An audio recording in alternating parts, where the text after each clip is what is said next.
Tak, tady mám náhled na to, jak vypadá letošní limitovaná edice k 10. výročí značky Dijo.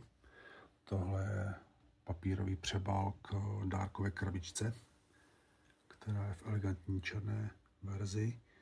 V krabičce je pochopitelně nůž plus informační kartička, kožené pouzdro a látkový pouzdro. No a tady mám dva kousky k náhledu, kdy vlastně je krásně vidět, jak je čepel vyrobena z damaškové ocele.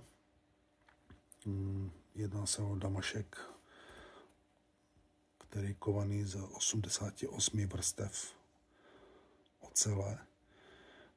Poprvé vlastně v historii značky je gravírováním zkrášlena i ta středová matička.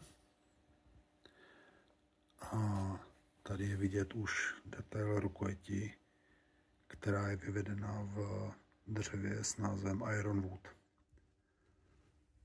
Tady máme zadní stranu, kdy vlastně vidět, že jenom klip na opasek je jako jediný vyrobený vlastně z běžné ocele, není z damašku. A v tomto případě se jedná o kousek číslo 904 z 1000 kusové série. Jedná se vyloženě o krásný dárkový předmět do sbírky nebo pro někoho, kdo má zkrátka nože rád.